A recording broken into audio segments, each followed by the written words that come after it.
সকলোকে স্বাগতম জনাইছোঁ মোৰ আন এটি ভিডিঅ'লৈ। এইখিনি আপোনালোকে চিনি পাইছেনে বাৰু? এইখিনি হৈছে এৰিলেটা।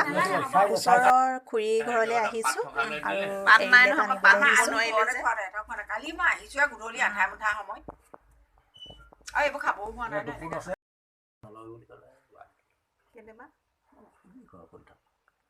দিলি নে কি দিছিল মই কোৱা নাই জানো কোনো আছে সেই ভাঙি আৰু কি কৰিছে কেনেকৈ ল'বি ক সেই আমাৰ তেওঁহে পাতিব বাই মই নাজানো দেই কেনেকৈ দিবি তাৰপিছত আকৌ এটা গোপনে খুজিছিলে এপোন গোপনে এটা পানী কৰিছে গোপনে সেই গোপনে নানিলে 100 লৈ যা 100 কিমান 150 দি দিম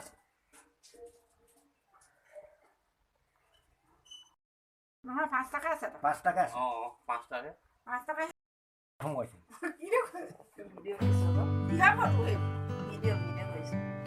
এৰিলেটা খুন্দিছেহে, খাব পৰা হোৱা নাই আৰু কেইদিনমান লাগিব। ইয়াৰ কালাৰটো চাওকচোন, ইমান ভাল লাগিছে নহয় জানো? আৰু এই কাপোৰ বলে খুব ধুনীয়া হ'ব এই কাপোৰখন। আৰু কি কৰি আছোঁ মই কৈছোঁ ভিডিঅ' কৰি আছোঁ বুলি। সুধিছেনে আৰু যিসকলে পোনপ্ৰথমবাৰ চাই আছে ছাবস্ক্ৰাইব কৰি দিব আৰু কাষত থকা বেলটো প্ৰেছ কৰি অল কৰি দিব। এইখিনি লফা শাক মায়ে কাটি আছে। মাৰ কাটনটো চাওকচোন, একেবাৰে মিহি মিহি কৰি কাটি আছে। আজি লফা শাক মাছ আৰু ঔটেঙাৰ লগত দাইল দি পেলানি বনাবলৈ লৈছোঁ আৰু আপোনালোকৰ আগতো দেখাইছোঁ। ইমান মিহি কৰি কাটিছে, দেখিয়ে ভাল লাগিছে। আগতে এনেকৈ আইতাইও কাটিছিলে, আমি ইমান কাটিবই নোৱাৰোঁ নহয় জানো? আৰু এয়া প্ৰথমতে কেৰাহীত পাতি এয়া পানী দি লৈছোঁ। খৰিৰ জুইত বনোৱা শাককণত খাবলৈ কিমান ভাল হয় সকলোৱে বুজি পায় আৰু আমি আজি খৰিৰ জুইতে বনাবলৈ লৈছোঁ। এইদৰে কেৰাহীত দালিখিনি বইল কৰি ল'লে খাবলৈ খুবেই ভাল হয়। লফা শাক আৰু মচুৰ দাইল একেলগে দিলে নিসিজে বোলে। আৰু প্ৰথমতে মচুৰ দাইলখিনি সিজাই লৈছোঁ আৰু লগতে অকণমান নিমখো দিলোঁ আৰু এয়া ফেনখিনি কাঢ়ি দিছোঁ। এনেদৰে ফেনখিনি আগতীয়াকৈ কাঢ়ি থ'লে ভাল হয় আৰু মচুৰ দাইল যেতিয়া সিজি যাব সম্পূৰ্ণৰূপে তেতিয়া লফা শাকখিনি দিব লাগিব।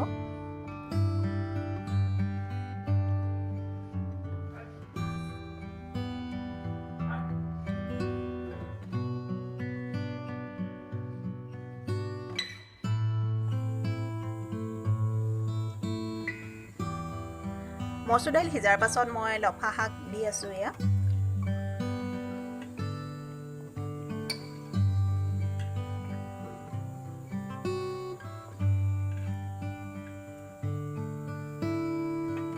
এয়া লফা শাক দি ঢাকোনখন আকৌ লগাই দিব লাগিব আৰু লফা শাকখিনিও সিজাই ল'ব লাগিব।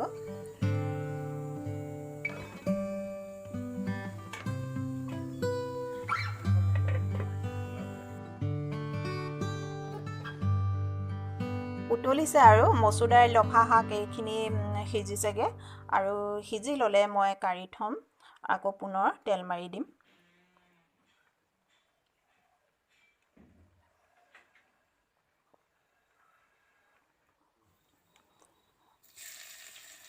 মই লফা শাক আৰু মচুৰ দালিখিনি কাঢ়ি ল'লোঁ আৰু এয়া কেৰাহীখনত মিঠাতেল দি নহৰু আদা পিঁয়াজ এইবোৰ দি লৈছোঁ।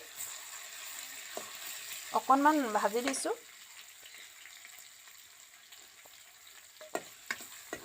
নিমখটো দিব নালাগে, নিমখ আগতীয়াকৈ দি লৈছোঁৱেই। আৰু এয়া ধোঁৱাবোৰ ইমান বলিছে, ছাইডত মই কাঢ়ি ৰাখিছোঁ যে লফা শাকৰ দালিখন। আৰু এয়া হালধি দি ল'লোঁ তেলত।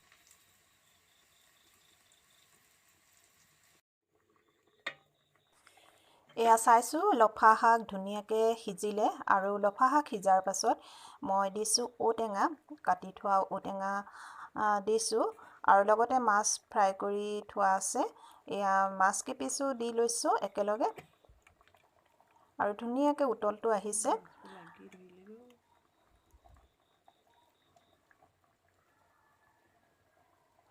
মাছ কেইপিচ আগতে ফ্ৰাই কৰা আছে, নেদেখালোঁ আৰু মাছ কেইপিচ দি দিছোঁ। ধুনীয়াকৈ উতলিছে আৰু ঢাকোনখন লগাই দিছোঁ। ধুনীয়াকৈ সিজিলে আৰু এয়া মচুৰ দালি লফা শাক ঔটেঙা দিয়া আৰু লগত মাছ ৰেডি হৈ গৈছে, মানে খাব পৰা হৈ গৈছে। আৰু কোনে কোনে ভাল পায় এইদৰে বনাই খাই কমেণ্টত জনাবচোন বাৰু। আমাৰ আজি ঔটেঙা দিয়া লফা শাকৰ দালিখন হৈ গৈছে, লগতে মাছ দিয়া। আৰু এইদৰে মই সজাই লৈছোঁ। আজিলৈ ভিডিঅ'টি ইমানতে সমাপ্ত কৰিছোঁ। শেষত কমেণ্ট এটা কৰিবলৈ নাপাহৰিব। আজি